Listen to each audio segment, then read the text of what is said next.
me present by. Yes, good.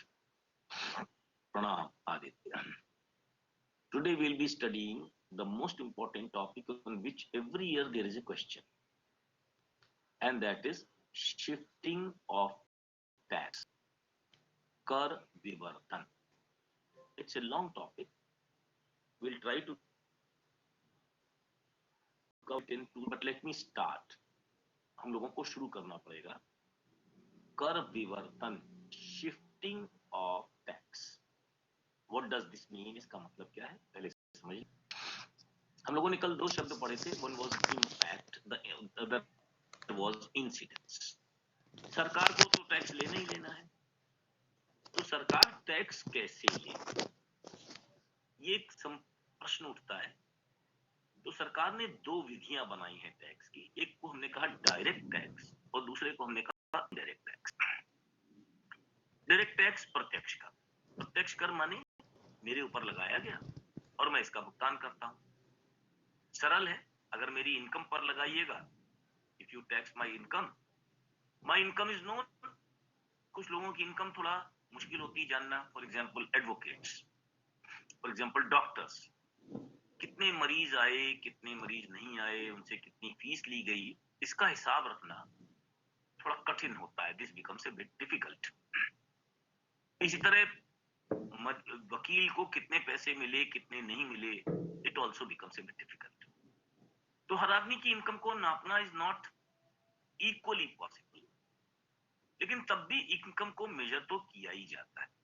सरकारी नौकरियों में या प्राइवेट नौकरियों में when you get a salary, you know how much income you get, क्योंकि उसको सरकार देती है या कंपनी देती है, and then that is recorded. लेकिन जहां प्राइवेट ट्रांजैक्शंस होते हैं वहां इनकम नापना थोड़ा डिफिकल्ट होता है.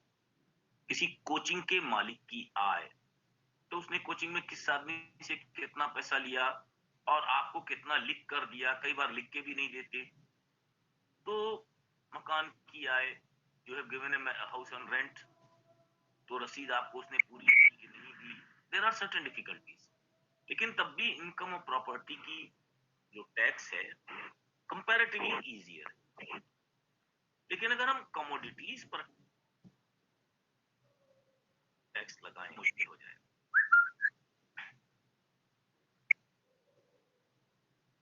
क्या हो गया भाई नीतीश? तो ये जो प्रॉब्लम आती है वो किस में आती है? Commodities and services. For example, किसी भी कंपनी ने कोई साबुन, मान लीजिए पियर्स, टोटल बनाया, मान लीजिए 4 करोड़ साबुन बना. कहां कहां डिस्ट्रीब्यूट होगा, उसको किसने किसने खरीदा, तो टैक्स किस पर वसूला जाए? अगर पूरा का पूरा टैक्स वसूल लिया जाएगा कंपनी से तो भी बड़ी मुश्किल होगी, क्योंकि कंपनी का कितना सामान बिका कि नहीं बिका, until and unless it is finally sold, उस पर टैक्स कैसे लगाया जाए? तो देयर आर डिफिकल्टीज, और इन डिफिकल्टीज को सॉल्व करने के लिए हम लोग क्या करते हैं? इनडायरेक्ट टैक्सेस लगाते हैं. यानी फाइनल सेल के पॉइंट पर टैक्स लगाते हैं. फाइनल सेल माने जहां पर वो सामान बिका. तो जहां पर फाइनल सामान बिका उस पर दुकानदार टैक्स लेता है और हमको टैक्स देना पड़ता है. ऐसे टैक्सेस को इनडायरेक्ट टैक्सेस कहते हैं. शिफ्टिंग है. शिफ्टिंग मींस इंसिडेंस किसी पर है और इंपैक्ट किसी पर हो. इसका मतलब उसने कर के भार को दूसरे पर आगे की ओर बढ़ा दिया. ये एक बार भी बढ़ सकता है, कई बार भी बढ़ सकता है. जैसे कंपनी ने होलसेलर को दिया, होलसेलर ने रिटेलर को दिया और रिटेलर ने कस्टमर से लिया. तो final tax will be paid by the customer. That will be charge from customer by the retailer. It will be sent to wholesaler and then to the company and then company will pay. तो इसको हम कहते हैं shifting. Shifting माने shifting the burden of the tax. Shifting the burden of the tax. एक बात हमने पहले दिन बताई थी, उसको रट डालना है कि जनरली इनडायरेक्ट टैक्सेस का मतलब होता है गुड्स एंड सर्विसेज, यानी जिनको बाजार में बेचा और खरीदा जाता है, which are sold and purchased in market. यानी जहां पर टैक्स कहां लगता है? मार्केट में लगता है. There is a seller, there is a buyer. Buyer gets the tax, seller gets it, and then gives it to the government. तब वो सरकार को देता है. तो ये जो टैक्स है जिसकी हम शिफ्टिंग कर रहे हैं, हमने कहा मार्केट। तो वैसे तो हम लोगों को किसी भी मार्केट में पढ़ लेना चाहिए, लेकिन जनरली बीए 1 में जब आप पिछली साल पढ़े हैं तो हम लोगों ने दो ही तरह की मार्केटिंग पढ़ी है। एक पढ़ी है परफेक्ट कॉम्पिटिशन और एक पढ़ी है मोनोपोली। तो सबसे पहले तो समझ लीजिए कि हम जब टैक्स शिफ्टिंग की बात करेंगे तो हम लोग दो प्रकार की मार्केट्स की बात करते हैं। परफेक्ट कंपटीशन में टैक्स शिफ्टिंग कैसे होगी और मोनोपोली में टैक्स शिफ्टिंग कैसे। आज हम लोग परफेक्ट कंपटीशन पढ़ते हैं। If the question comes on shifting और उसमें मार्केट का नाम नहीं लिखा हुआ है, तो प्लीज रिमेंबर वन फैक्ट, एक चीज याद रखें कि आपको केवल पूर्ण प्रतियोगिता में कर विवर्तन प्रदर्शित करना है। अगर मार्केट नहीं लिखा हुआ है, मैं दो तीन चीजें अभी रटा दे रहा हूं, उसके बाद ही मैं एक्सप्लेन करूं। पहले क्या रटना है, इनडायरेक्ट टैक्सेस की शिफ्टिंग मार्केट में होती है। दूसरा, बीए 1 में दो तरह की मार्केट्स पढ़ी हैं, तो परफेक्ट कंपटीशन अलग पढ़ेंगे और मोनोपोली अलग। Then what we have to remember is, if no market is given, अगर क्वेश्चन पेपर में किसी मार्केट का जिक्र नहीं किया गया है तो आपको क्या करना है, सिंपल एक्सप्लेन करना है, मोनोपोली एक्सप्लेन नहीं करना है। वन। सेकेंड पार्ट इंपॉर्टेंट क्या है, टैक्सेस भी दो तरीके से लगाए जा सकते हैं। एक को कहते हैं वन टाइम टैक्स या लंप सम टैक्स। लिख लीजिए, मैं वैसे अभी बताऊंगा जब डायग्राम बनाऊंगा तो I will explain them. One time tax एक मुश्त का, लंप सम टैक्स एक मुश्त का, दोनों एक ही चीज है। और दूसरा होता है पर यूनिट टैक्स, प्रति इकाई कर। ध्यान से समझिए, लमसम टैक्स माने आपकी दुकान पर 14,000 टैक्स लगा दिया, आपने जितना भी सामान बेचना है उससे हमसे मतलब नहीं है, आपको टोटल दुकान पर 14,000 रुपए कर देना है। This is lump sum tax. क्यों लगता है लमसम टैक्स, ये भी मैं आपसे बता दूं। लगने का सिंपल कारण ये है कि जैसे आप मान लीजिए एक ट्रक या बस की बात करें, तो बस पर खर्च किस पर लगना चाहिए, कितनी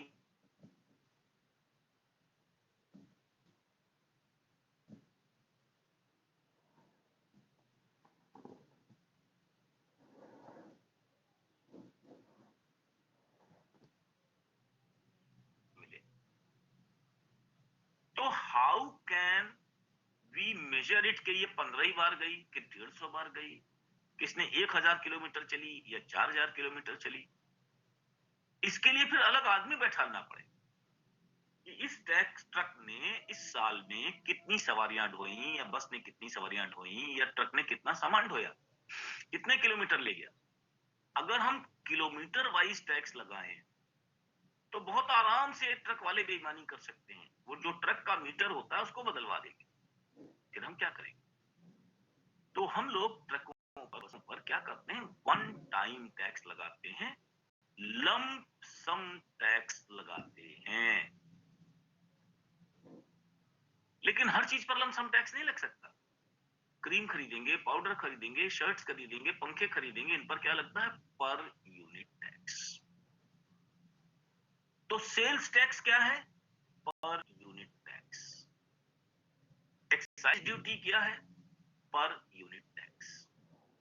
तो अगर इम्तिहान में प्रश्न आ गया सेल्स टैक्स को एक्सप्लेन कीजिए, तब आपको क्या बताना है, पर यूनिट टैक्स।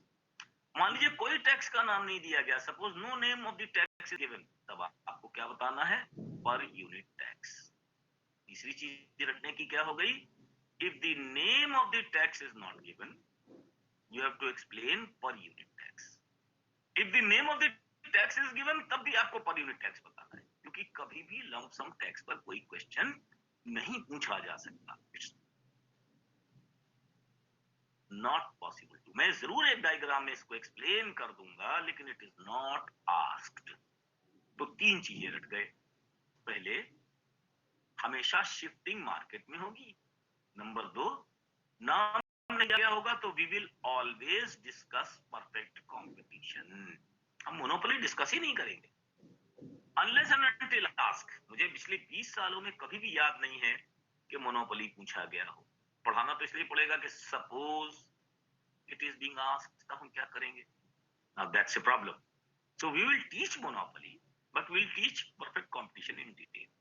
और तीसरी चीज, टैक्स का नाम दिया हो या न दिया हो, हमेशा पर यूनिट टैक्स ही डिस्कस करना है।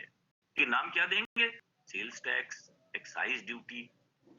लमसम टैक्स का कोई नाम ही नहीं होता ना, वन टाइम टैक्स का कोई नाम ही नहीं होता ना। बाकी सब टैक्स कैसे होते हैं? स्पेसिफिक टैक्स होते हैं। तो स्पेसिफिक टैक्स पूछ लें या कोई भी चीज पूछ लें तो आपको देना क्या है? पर यूनिट टैक्स। तो ये चीजें जब हम रट लेंगे तब हम लोग इस बात को पढ़ना शुरू करेंगे।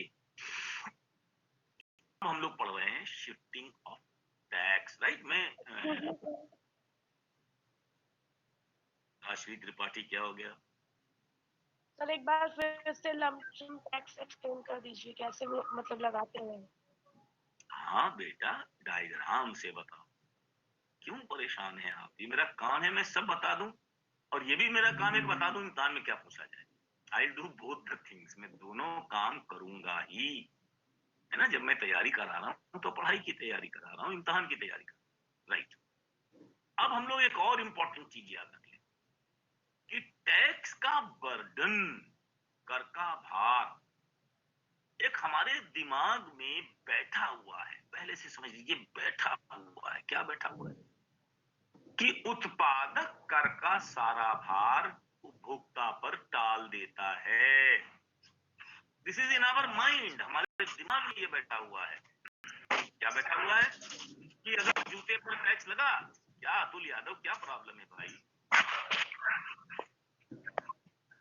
अतुल यादव, हमारे से ये वन में कोई भी पढ़ा होगा तो ही नोज मैं यहाँ पर तो कुछ कर नहीं सकता, नहीं क्लास से ही बाहर कर क्या फायदा होता। बहुत अच्छा हुआ सौरभ तिवारी ने मीटिंग छोड़ दिया, ये बहुत अच्छा। नाउ कमिंग बैक टू, एक बात जो हमारे दिमाग में बैठी है पहले उसको निकाल लें। क्या निकाल लें? कि कर का पूरा भार प्रोड्यूसर कंज्यूमर पर डाल देता है। He shifts the burden of the tax on the consumer. Generally आप कोई सामान खरीदने जाएंगे तो कोई टैक्स छोड़ता थोड़ी है, वो तो एमआरपी में शामिल हो जाता है। Nobody leaves it. कभी भी कर का कोई भार, आप खाना खाने, दोनों तरह का टैक्स आपसे ले लेगा। आप ट्रेवल करने जाइए, आप इंश्योरेंस कराने जाइए, हर जगह आपसे टैक्स पूरा ले लेगा। तो एक जो जनरल सच्चाई है वो अलग है कि जो टैक्स का बर्डन है वो प्रोड्यूसर जनरली कंज्यूमर पर शिफ्ट कर देता है। टैक्स का भार किसे देना पड़ता है? उपभोक्ता को देना पड़ता है, उत्पादक को नहीं देना पड़ता। तो हम लोग शिफ्टिंग क्यों पढ़ रहे हैं? मैंने आपसे बताया यही एक प्रॉब्लम है। ये जो चैप्टर है ये क्लासिकल टाइम का चैप्टर है। क्लासिकल टाइम माने पूर्ण प्रतियोगिता के टाइम का चैप्टर है। पूर्ण प्रतियोगिता क्या होता था वो हमको सीखना ही पड़ेगा।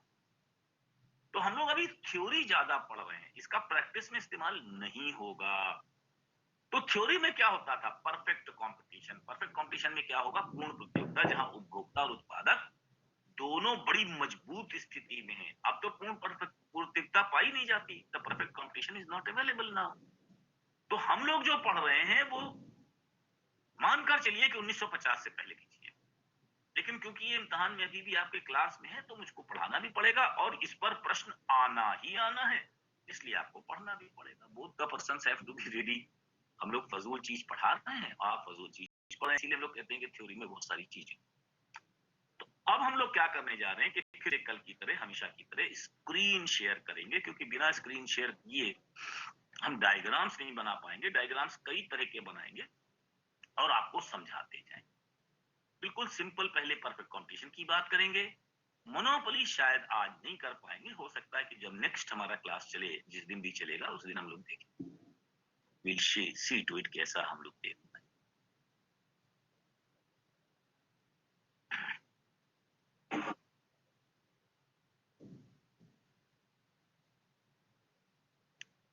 तो सबसे पहले बीए पार्ट 1 की चीज याद कर लेनी है हम लोगों को। बीए पार्ट 1 में हमने पढ़ा है परफेक्ट कंपटीशन, पूर्ण प्रतियोगिता। अब पूर्ण प्रतियोगिता जहां पढ़ी है तो ये भी याद कर लीजिए कि पूर्ण प्रतियोगिता में कीमत का निर्धारण, प्राइस डिटर्मिनेशन उद्योग में होता है। उद्योग माने सभी क्रेता और विक्रेता जहां शामिल होते हैं, where all the sellers and buyers are there। ये लोग कंपटीशन करते हैं किसी एक प्राइस पर। तो जो प्राइस पर कंपटीशन होता है उसके बाद एक कीमत का निर्धारण हो जाता है और सारे व्यक्तियों को उसी पर बेचना पड़ता है अपना सारा सामान। तो जब हम क्रेता और विक्रेता या परफेक्ट कंपटीशन की बात हम लोग कर रहे हैं, तब हम लोग आगे चलने की बात करेंगे and then we will see कि हम लोग किस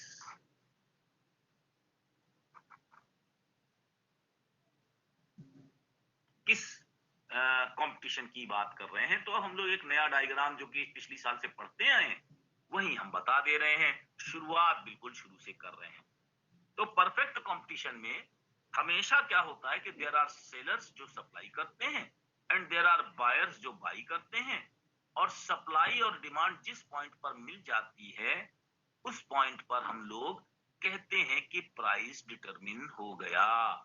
ये हो गई प्राइस और ये हो गई, ध्यान से देखिए, क्वांटिटी। अब लड़की ने पूछा था लंपसम टैक्स क्या होगा और पर यूनिट टैक्स क्या होगा।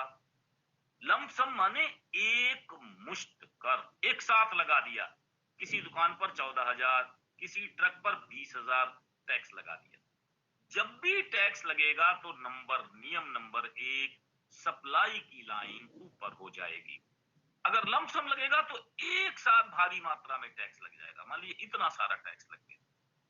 उसके बाद क्या होगा कि हर इकाई ज्यों ज्यों हम बेचते जाएंगे टैक्स का भार कम होता जाएगा, कम होता जाएगा, कम होता जाएगा, और ये रेखा इसके नजदीक आती जाएगी। जब भी लंपसम टैक्स बनाना है तो करना क्या है, बिल्कुल सिंपल। लंपसम टैक्स को शुरू करना है बहुत दूर से। ध्यान से देखिए, इतनी दूर से शुरू हुआ, इतना सारा टैक्स लग गया जब हमने केवल एक इकाई बेची। ज्यों ज्यों हम इकाइयां बढ़ाते जाएंगे टैक्स का भार बढ़ता चला जाएगा और धीरे धीरे ये रेखा इसके नजदीक आती जाएगी और बिल्कुल बराबर कभी नहीं आएगी। तो लंपसम टैक्स का डायग्राम कैसा बनेगा, बिल्कुल सिंपल, इम्तिहान में नहीं आएगा, आई प्रॉमिस। आ जाएगा तो ऐसा बना दीजिएगा, ठीक है ना। ये है लंपसम टैक्स। जब पर यूनिट टैक्स लगेगा तो क्या होगा उसको भी समझने की कोशिश कीजिए। पर यूनिट माने हर इकाई पर टैक्स लगेगा। हर इकाई पर टैक्स लगने में भी सप्लाई की रेखा ही ऊपर की ओर जाएगी, क्योंकि डिमांड की रेखा से टैक्स का संबंध नहीं है। जब पर यूनिट टैक्स लगेगा तो मान लीजिए ये सप्लाई की रेखा है, तो इसके ऊपर बराबरी से दूरी से एक ऊपर लगाई ली जाएगी। इस रेखा को बिल्कुल पैरेलल लाइन होनी चाहिए, यहाँ पर पैरेलल नहीं खींच पा रहा हूं मैं। This is supply plus tax, यानी हर इकाई पर बराबर टैक्स लगता जाएगा। हर इकाई पर सेम टैक्स लगेगा। 10 रुपया प्रति इकाई तो 10 रुपया प्रति इकाई लगता ही चला जाएगा। तो पर यूनिट टैक्स में लाइनें कैसे बनेंगी, बिल्कुल पैरेलल लाइनें बनेंगी। यहाँ पैरेलल नहीं बनी है लेकिन पैरेलल बनेंगी। लंपसम टैक्स में कैसे बनेंगी, एज क्लियर एज दिस। तो पहले ऊपर से समझ लें कि लंपसम टैक्स हमेशा ऐसा लगेगा। लंपसम टैक्स को मैंने क्या हिंदी में लिखा, एक मुश्त कर। इसको क्या लिखा, प्रति इकाई कर। अगर प्रति इकाई कर के नाम से नहीं पूछा गया, मान लीजिए पूछा गया बिक्री कर, सेल्स टैक्स, तो सेल्स कैसी होती है, प्रति इकाई। तो लिखना क्या पड़ेगा, सेल्स टैक्स माने प्रति इकाई कर। तो एक इकाई पर जो कर लगेगा उसे हम प्रति इकाई कर कहेंगे, ठीक है ना। तो सेल्स टैक्स माने प्रति इकाई कर, एक्साइज टैक्स माने प्रति इकाई कर, इंपोर्ट ड्यूटी माने प्रति इकाई कर। लंपसम टैक्स मैंने बताया सिर्फ ट्रकों, बसों, दुकानों आदि के संदर्भ में लगता है। इसका विश्लेषण सामान्य तौर पर नहीं करना पड़ता, लेकिन मैंने डायग्राम बना दिया है और कैसे नापेंगे उसको हम लोग देखने की कोशिश करेंगे। Will try to see it. मुझे लगता है ये बड़ा सिंपल था, इसमें कोई मुश्किल चीज नहीं थी, इसलिए मैं इस डायग्राम को तुरंत हटा देता हूं और अब मैं बात करता हूं टैक्स के संदर्भ। अब जो कर का भार है, टैक्स बर्डन है, अब हम लोगों को असली डायग्राम पढ़ने हैं। पहले मैं सिर्फ 3 डायग्राम बनाऊंगा, उसके बाद मैं फिर 7-8 डायग्राम बनाऊंगा। डायग्रामों से ही सब समझ में आ जाएंगे। कर का भार, तो पहला कंफ्यूजन हमारे दिमाग में क्या था कि कर का भार पूरा का पूरा उत्पादक उपभोक्ता पे डाल देता है। लेकिन अब हम क्या कर रहे हैं, आपके सामने 3 डायग्राम बना रहे हैं और उनको समझने की कोशिश कीजिएगा तो आपको ज्यादा चीजें समझ में आ जाएंगी। बहुत चालाकी से देखिए कि सर डायग्राम कैसे बना रहे हैं, इसीलिए मैंने कहा ना, मेरा तो डायग्राम बनाए बिना काम ही नहीं चलेगा किसी भी हालत में। तो मैं क्या कर रहा हूं, I am making 3 diagram simultaneously. This is diagram A. जैसा जैसा बनाता जा रहा हूं, क्योंकि स्क्रीनशॉट काफी देर तक रहता है और हमारे पास तो स्क्रीनशॉट बहुत देर तक रहेगा, इसलिए बाद में भी जब आप मांगेंगे तो देख लीजिएगा। और हमने मान लीजिए ये 3 डायग्राम बनाए। अब जरा ध्यान से देखिए कि हमने क्या किया। एक हमने देखिए सप्लाई की कर्व बनाई है, देखिए बिल्कुल साफ, बाएं से दाएं ऊपर उठती हुई सप्लाई की कर्व बनाई है। और एक हमने डिमांड की कर्व बनाई है जो बाएं से दाएं नीचे गिरती हुई है। सिंपल है, ऐसा तो हमने बहुत बार पढ़ा है। अब जरा हम लोग कुछ चेंज कर रहे हैं। कुछ चेंज ये कर रहे हैं कि सप्लाई की रेखा को भी हमने अभी फिर बनाया, लेकिन अब की बार थोड़ा देखिए कैसे बनाया है, खुद देखते जाइए तो समझ में आता जाएगा। और डिमांड की रेखा को कैसे बनाया है, फिर देखते जाइए समझ में आ जाएगा।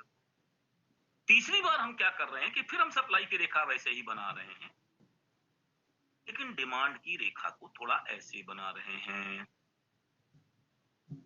अब आप कहेंगे तीनों में तो सर कोई फर्क नहीं है। मेरे को लगता है फर्क है। पहली वाली सप्लाई की रेखा और तीसरी वाली सप्लाई की रेखा लोचदार है, जबकि डिमांड की रेखा में बात करें तो पहली वाली लोचदार है, दूसरी वाली लोचदार है, तीसरी वाली कम लोचदार है। अगर ये बात आपको बिल्कुल सिंपल ढंग से समझ में आ गई हो तो काम बन सकता है, नहीं तो कहिए मैं इन डायग्राम को और स्ट्रेट करना चाहे तो कर सकता हूं, लेकिन मैं स्ट्रेट तो बाद में पढ़ाऊंगा ही, वो तो मुझे पढ़ाना ही है। मैंने तो सिर्फ इसको एक एग्जाम्पल के तौर पे। ध्यान से देखिए, करना क्या है कि पहले हम लोग एक लाइन बना देते हैं और इसके बाद लिख देते हैं P0। ये कीमत है हर एक जगह, अगर आप देखते जाइए ये कीमत है P0। और हर एक में अगर हम नीचे की लाइन खींच देंगे तो पता चल जाएगा हमें, उसको हम लोग लिख रहे हैं, ध्यान से देखिए X0 लिख रहे हैं। हम कुछ शब्दों को बिल्कुल ध्यान से किसी वजह से लिख रहे हैं। This is X0, this is X0, this is X0। अब हम तीनों में क्या कर रहे हैं, टैक्स लगा के देख रहे हैं और तीनों में सप्लाई कर्व हम बाएं से दाएं उठा रहे हैं, लेकिन कौन सा लगा रहे हैं, प्रति इकाई कर लगा रहे हैं। ये मैंने डायग्राम पहले बता दिए, समझा बाद में रहा हूं, इसलिए मैं इसको आराम से आपको समझ में आ जाएगा, घबराइएगा। तीनों में हमने सप्लाई की रेखा को नीचे से ऊपर की ओर बढ़ा दिया है और इसका नाम रख दिया है supply plus tax. Supply plus tax, ये सप्लाई की कर्व है और यहां पर भी हमने इसी रूप में रख दिया है सप्लाई प्लस टैक्स।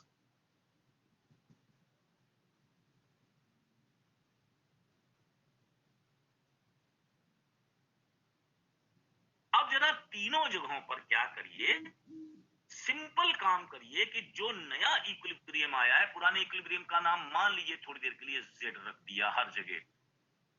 ये क्योंकि BA पार्ट 1 के डायग्राम है, मैं बहुत एक्सप्लेन नहीं कर रहा।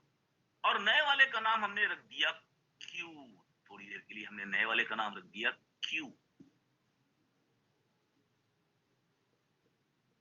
और इस नए वाले से दोनों तरफ एक हमने डाल दिया परपेंडिकुलर, दोनों रेखाओं पर, दोनों रेखाओं पर।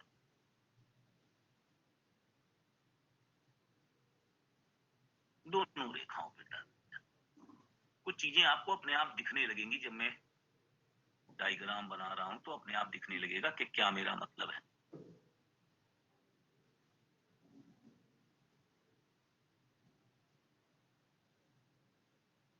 अब क्या करिए कि जिस बिंदु पर ये नीचे वाले हिस्से में काट रहा है, वहां से एक और लाइन यहां खींच दीजिए।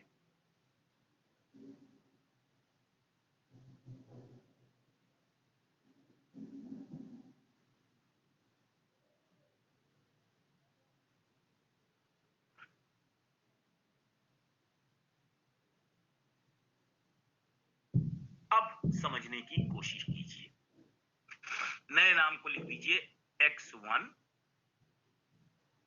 नए नाम को लिख दीजिए x1, यहां पर कोई नाम लिख दीजिए r, जहां चाहे लिखते जाइए r।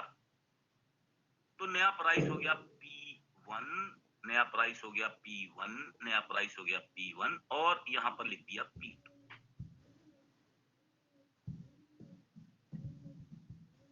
अब अगर आप हर जगह Q और R का अंतर देखिए, किसका अंतर देख रहे हैं? Q और R का अंतर देख रहे हैं।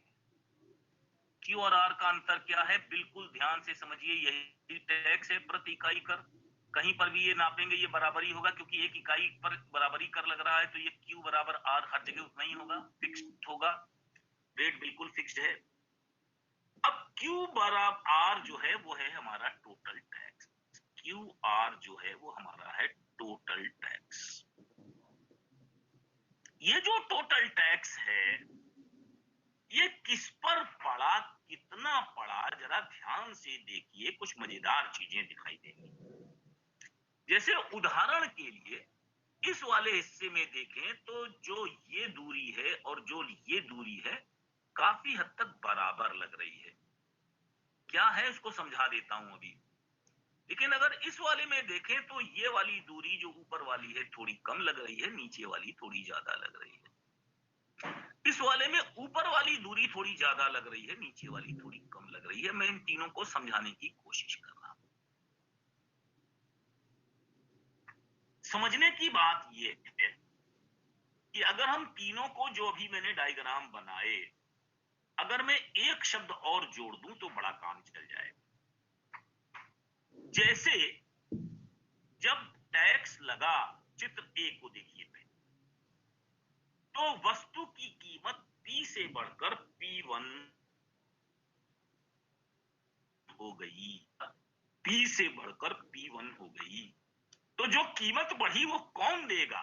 निश्चित रूप से वो देगा उपभोक्ता, वो देगा कंज्यूमर। जितनी कीमत बढ़ गई टैक्स के वजह से, उसको देगा उपभोक्ता यानी कंज्यूमर। सब चीज है। असल में टैक्स कितना है? QR, लेकिन उपभोक्ता कितना दे रहा है? P से लेकर के P1 तक दे रहा है। और इस बिंदु पर उत्पादक के लिए क्या कीमत आ रही है? बिंदु R पर जाइए, P2 पर आ रही है। यानी कुछ भाग, ये वाला भाग कौन दे रहा है? उत्पादक को तो इतना मिल रहा है, टोटल तो टैक्स में चला गया। जब ये टैक्स में चला गया तो इसमें से इतना हिस्सा तो इसने दे दिया।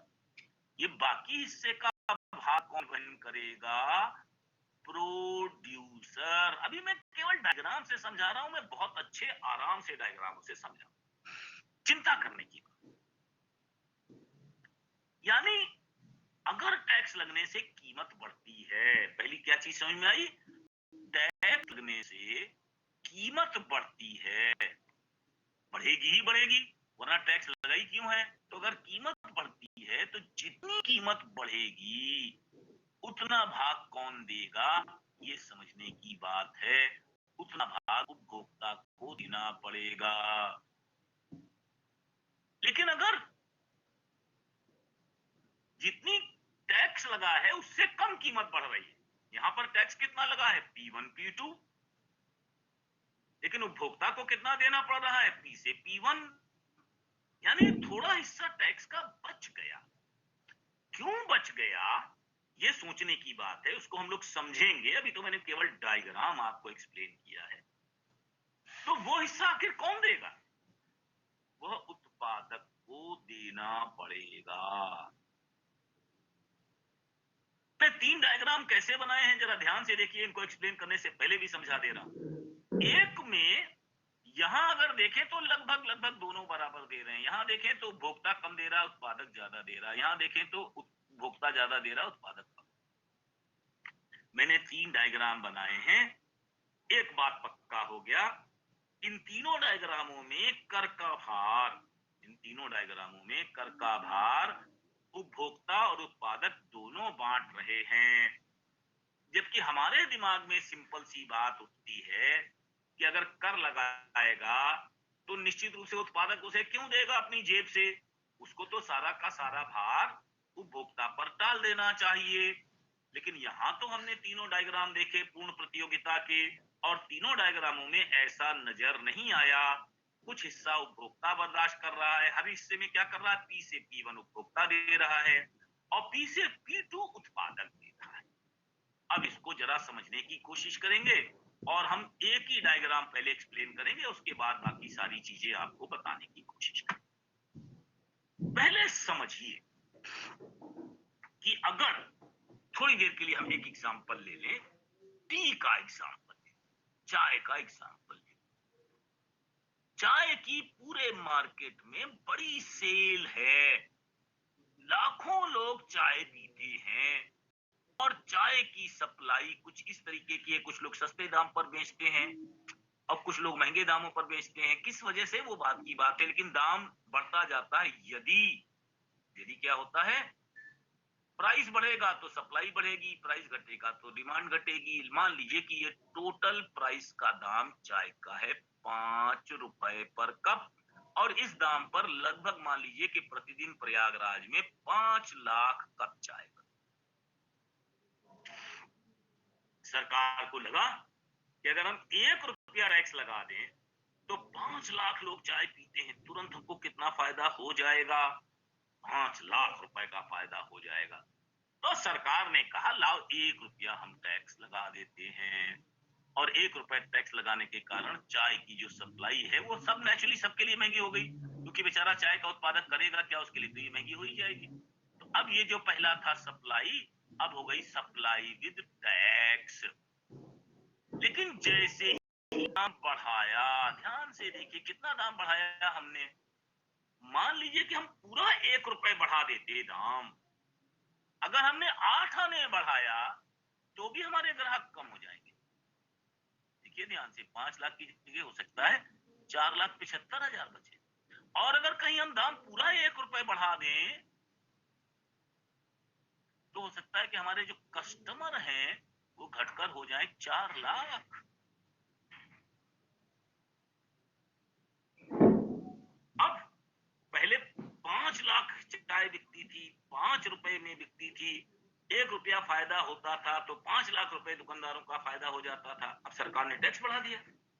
अगर 1 रुपया हम पूरा किस पर भार डाल दें, कस्टमर पर डाल दें, तो हमारे एकदम से हमारी डिमांड घट गई, 4 लाख हो गई। क्यों? लोगों ने सोचा कि 5-6 रुपए की ये मिल रही है, 6.5 की कॉफी मिल रही, तो चलिए कॉफी पिया जाता है।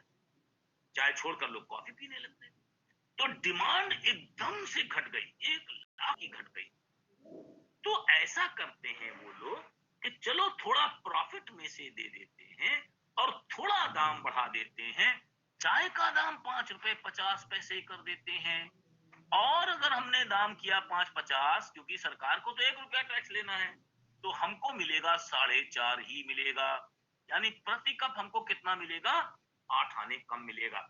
लेकिन हमारी चाय 5 लाख से घटकर 4,90,000 पर तो आ रही है, वरना तो घटके हो जाएगी 4 लाख, 3 लाख, 2 लाख। अगर हम ज्यादा टैक्स दे दें तो हो सकता है सब लोग चाय छोड़कर कॉफी पीने लगे। तो उत्पादक को यह भी तो सोचना है कि दाम कितना बढ़ाए कि सारे ग्राहक न भाग जाएं। अगर सारे ग्राहक भाग गए तो फिर तो उसे प्रॉफिट ही नहीं मिलेगा।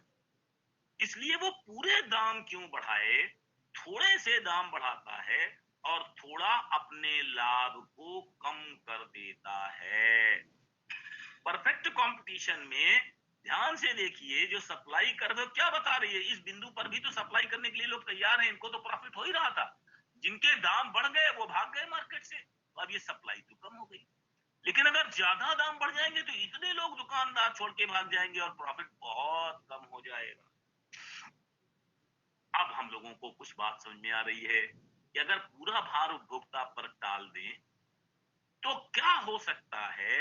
सिंपल सी बात है कि उपभोक्ता की मात्रा बिल्कुल कम हो सकती है, बिल्कुल गायब हो सकती है, शून्य भी हो सकती है। कई चीजों में, कई चीजों में शून्य कैसे हो सकती है? बिल्कुल सिंपल है, अगर कोई बड़ी आपस में सब्स्टिट्यूट गुड्स हैं, प्रतिस्थापन वस्तुएं हैं, तो हम इस वस्तु को छोड़कर दूसरी ले लेंगे। जैसे चाय की जगह कॉफी भी पी सकते थे। तो कहने का मतलब सिंपल है कि जो टैक्स का बर्डन है वो उत्पादक उपभोक्ता पर नहीं डालता पूरा के पूरा, वो थोड़ा कम डालता है और थोड़ा अपने ऊपर बर्दाश्त करता है। तो कर के भार का विभाजन दोनों के मध्य होता है, उत्पादक और उपभोक्ता दोनों के मध्य होता है, उत्पादन और उपभोक्ता।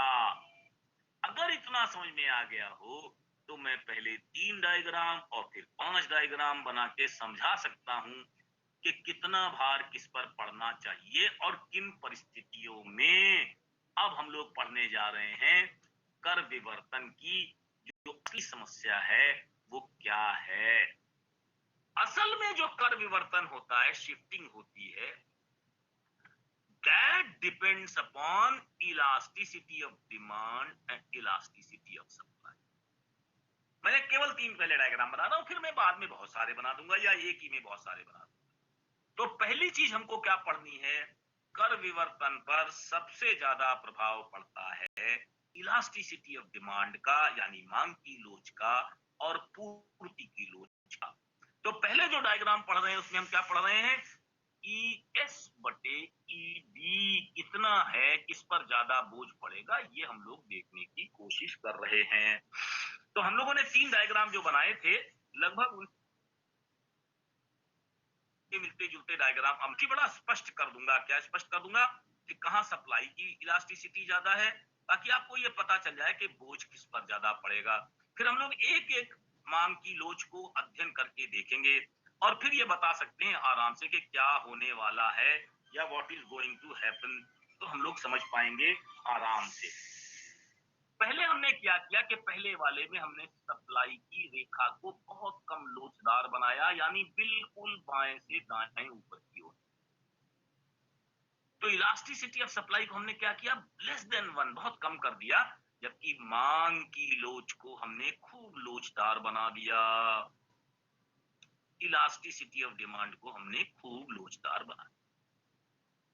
दूसरे चित्र में हमने क्या, ध्यान से देखिए, मांग की लोच को हमने बहुत स्ट्रेट लाइन बना दिया और इलास्टिसिटी ऑफ सप्लाई को हमने बहुत लोचदार बना दिया। देखिए सप्लाई की लोच बहुत अधिक है और मांग में लोच लगभग है ही नहीं। और तीसरे डायग्राम में हमने देखा कि दोनों को खूब लोचदार बना दिया, यानी दोनों चीजों को हमने बहुत ज्यादा लोचदार बना दिया।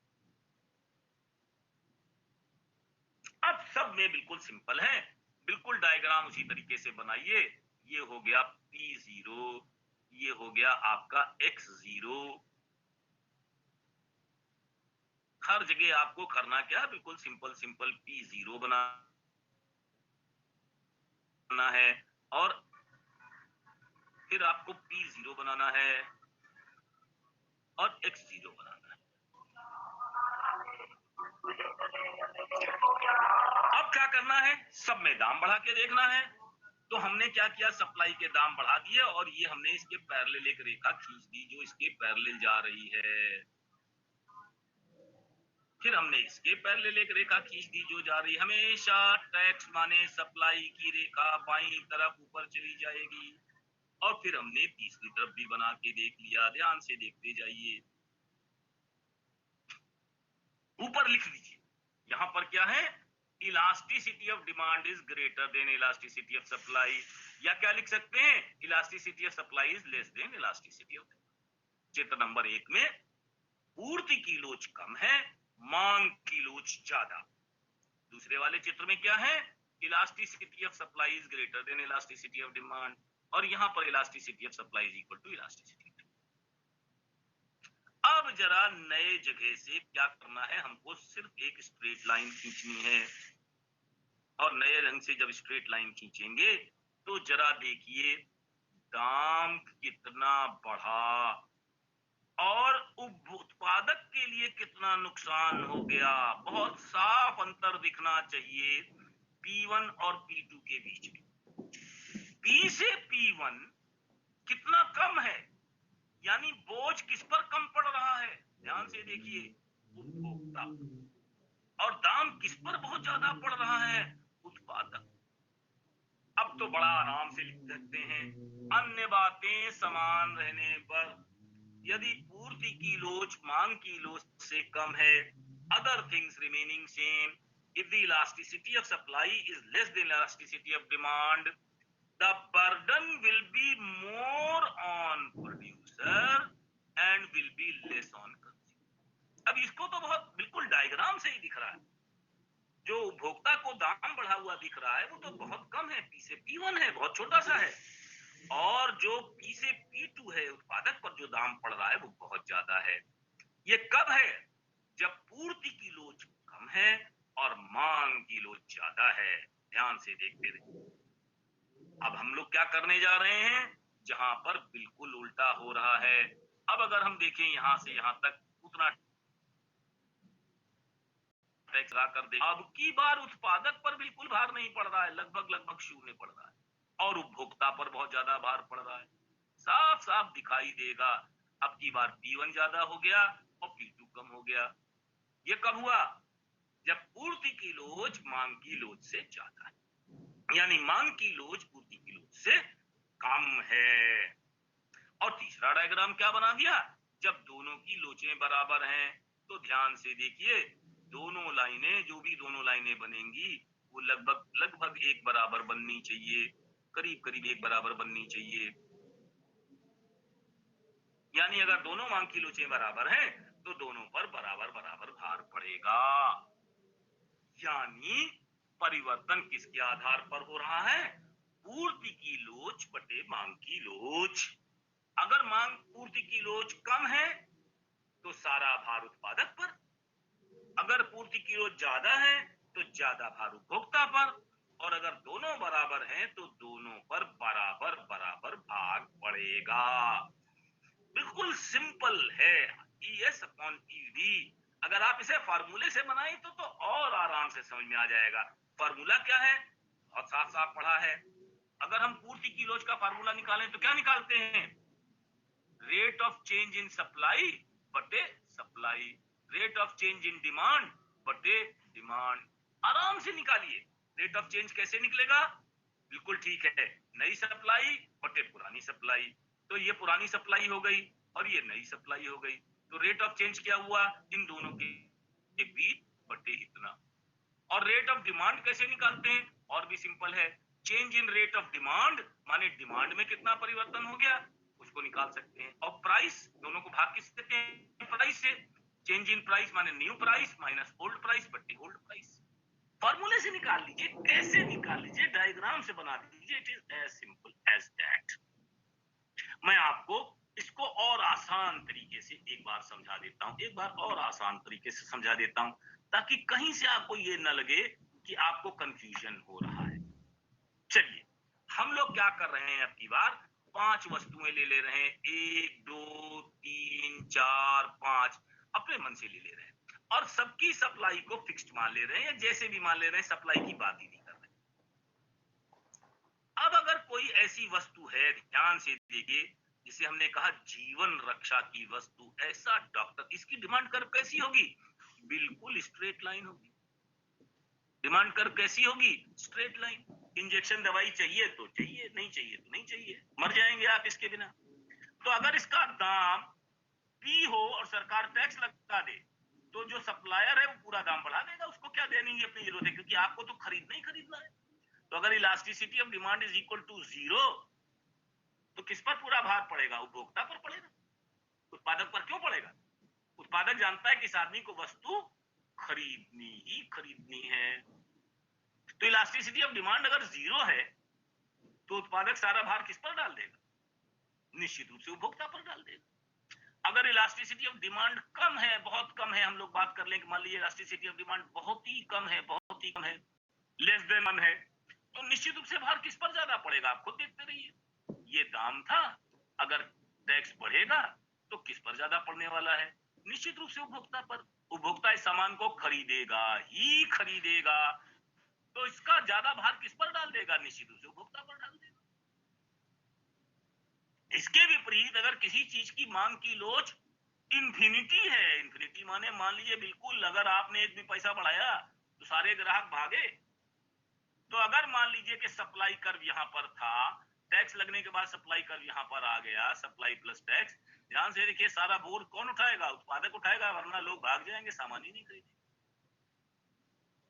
अगर मांग की लोच दोनों की इकाई के बराबर है तो क्या होगा? निश्चित रूप से थोड़ा भार उत्पादक बर्दाश्त करेगा, थोड़ा भार उपभोक्ता बर्दाश्त करेगा। ध्यान से देखते रहिए। इसमें क्या हुआ?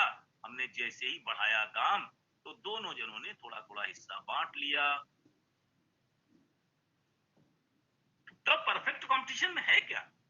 मांग की लोच शून्य है तो सारा भार उपभोक्ता उठाएगा। मांग की लोच अनंत है तो सारा भार उत्पादक उठाएगा। मांग की लोच इकाई से ज्यादा लोचदार है तो निश्चित रूप से उपभोक्ता उठाएगा।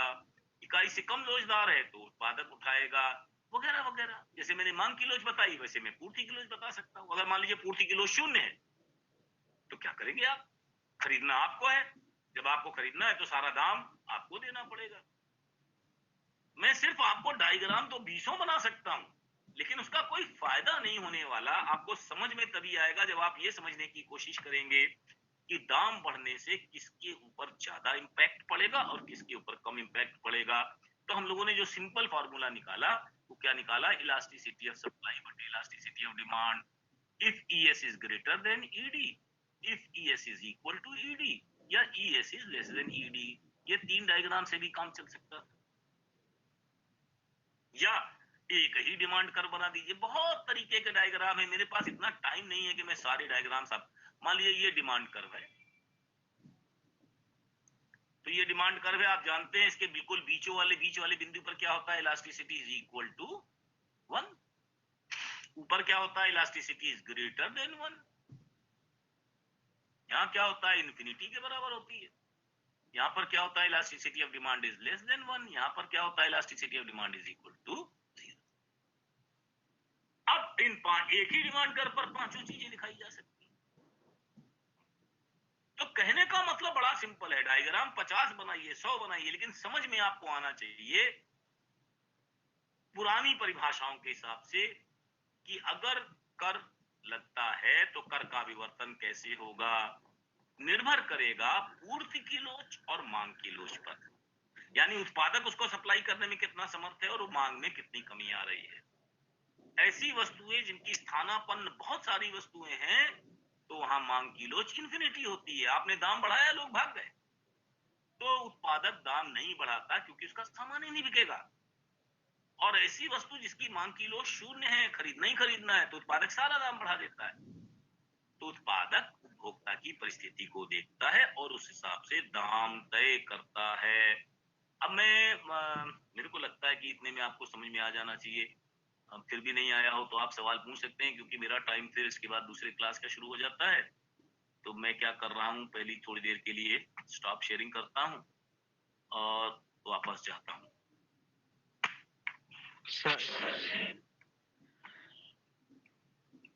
हाँ बताइए सर। हाँ विकास कुमार बोलो भाई। सर बोले कि जो सप्लाई लाइन है उसके पैरेलल में जो हम लाइन खींच रहे थे सर, उसका सर प्रति इकाई का डिफरेंस कितना होना चाहिए था? पैरेलल लाइन, दो पैरेलल लाइन के बीच में, दो पैरेलल लाइन के बीच में जितनी यूनिट टैक्स हो, 10 रुपया टैक्स लगाओ तो 10 रुपया होना चाहिए, 20 रुपया टैक्स लगाओ तो। हमने तो ये कहा ही नहीं। पैरेलल का मतलब जितना टैक्स की मात्रा। प्रति इकाई कर का क्या मतलब है? 80 रुपए की वस्तु मिलती है, 10% टैक्स लगा तो 88 हो जाएगी, 20% टैक्स लगा तो 96 की हो जाएगी। जितना ज्यादा टैक्स उतना ज्यादा दूरी, जितना कम, लेकिन प्रति इकाई कर, लमसम टैक्स नहीं लगा रहे। सर फॉर्मूला एक बार एक्सप्लेन कर दीजिएगा प्लीज। अब भाई आज तो नहीं करेंगे क्योंकि आज हमारे क्लास का टाइम खत्म होने के अलावा मेरा एमए का क्लास है, तो मैं जब मोनोपोली वाला पढ़ाऊंगा अगली दफे तो पहले फार्मूला पढ़ा दूंगा और फिर मोनोपोली पढ़ा दूंगा। मुझे Yes, कोई दिक्कत थोड़ा एक नहीं। बार इम्पैक्ट और इंसिडेंट थोड़ा सा बता दीजिए। इम्पैक्ट इंसिडेंस माने कल आप क्लास में नहीं थे क्या? हमने तो इम्पैक्ट और इंसिडेंस को बहुत बढ़िया बताया था, फिर बता देते हैं, है ना। जैसे ही किसी आदमी ने आपको झापड़ मारा गाल पर, इंसिडेंस गाल, कब चोट कहां लगी, स्पर्श कहां हुआ वहां, लेकिन दर्द तो दिमाग में शुरू हो जाता है। तो इम्पैक्ट किस पर पड़ा? क्योंकि गाल पर दर्द नहीं होता, गाल तो केवल लाली होकर रह जाता है। सारा दर्द और सारी चोट हम कहां महसूस करते हैं? दिमाग पर, दिल पर। तो इसलिए मैं समझाने की कोशिश कर रहा हूं, इम्पैक्ट माने स्पर्श बिंदु, सॉरी इंसिडेंस माने स्पर्श बिंदु, इम्पैक्ट माने वास्तविक भार। वास्तविक भार माने जहां वास्तव में लग रही है, जो वास्तव में पैसा दे रहा है, जिसकी आमदनी वास्तव में कम हो रही है, वो क्या हो गया? इम्पैक्ट। जिस पर टैक्स लगा वो तो टाल भी सकता है, कितना टाल पाएगा ये आज हम लोगों ने पढ़ा। ये बिल्कुल पुरानी थ्योरी है, बिल्कुल गलत थ्योरी है, लेकिन आपके कोर्स में पढ़ानी सर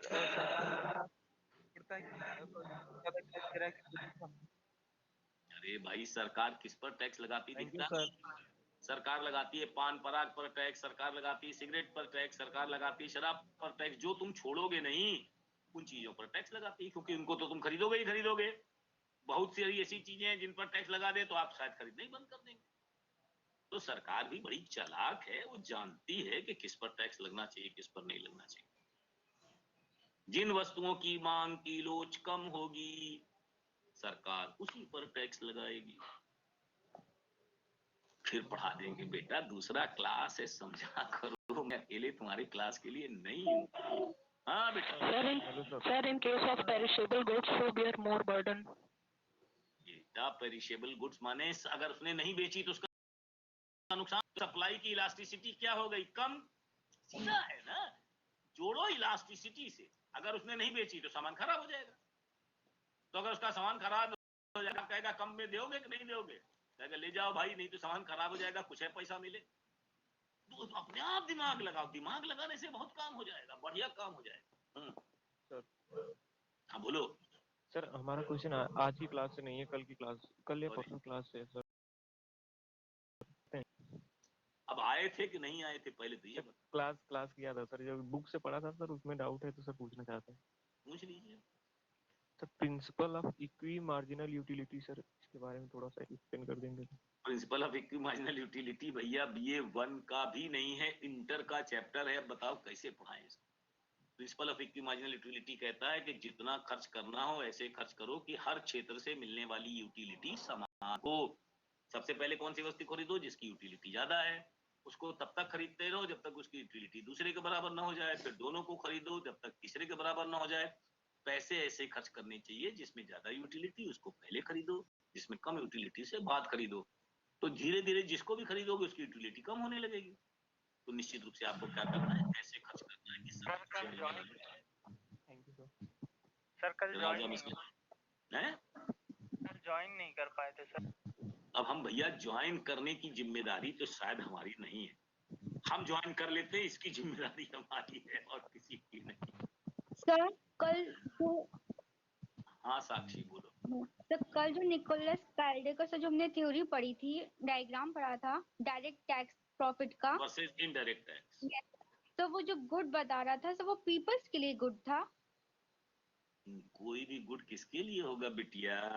नेचुरली हम यहाँ पर डायरेक्ट टैक्स प्रॉफिटेबल किसके लिए था? मतलब पीपल्स लोगों मतलब हमारे लिए प्रॉफिटेबल था या गवर्नमेंट के लिए? जब हम टैक्स पढ़ रहे हैं तो इसका मतलब सरकार की दृष्टि से पढ़ रहे हैं, लेकिन जो हमने निकोलस कैल्डर बताया उसमें जो विशेष बात बताई थी उसको रट डालिए। मैं बार बार कह रहा हूं, इनडायरेक्ट टैक्स से गड़बड़ी होती है। क्या गड़बड़ी होती है? हमारा वरीयता क्रम, हमारी चॉइस बदल सकती है। सरकार मान लीजिए कि मुझे बहुत पसंद है चीनी, और चीनी पे टैक्सी लगाती चली जाए, चीनी 400 रुपए 500 किलो कर दे, हो सकता है हमें गुड़ खाना पड़े, क्योंकि गुड़ पर टैक्स नहीं है। गुड़ अच्छा अल्टरनेटिव नहीं है, हमें पसंद भी नहीं है, लेकिन 400% टैक्स कौन देगा? भैया गुड़ खरीद लो। तो जब हम इनडायरेक्ट टैक्स लगाते हैं तो लोगों की वरीयता क्रम में बदलाव आ जाता है, इसलिए डायरेक्ट टैक्स अच्छा है, उसमें वरीयता क्रम में बदलाव नहीं आता, उसमें उपभोक्ता की सॉवरेनिटी पर कोई प्रभाव नहीं पड़ता। अब जाने दो, 215 से 12 158 बचे। आप लीव दी क्लास। सैटरडे को एक्स्ट्रा क्लास होगी हम लोगों की। है पारुल? सैटरडे को एक्स्ट्रा क्लास होगी हम लोगों की मनी वाली। ना कोई क्लास एक्स्ट्रा क्यों लेंगे हम? सर आपने बोला था सैटरडे को मनी। नहीं हम नहीं ले पाए, अभी हम नहीं ले पाएंगे क्लास, एक्स्ट्रा क्लास नहीं लेंगे अभी। हम बृहस्पति को जो क्लास ले रहे हैं वही लेंगे। सैटरडे को हमें जौनपुर में पढ़ाना है, ठीक है? हाँ सर। ठीक, all the best, thank you all. Thank you sir. Thank you sir.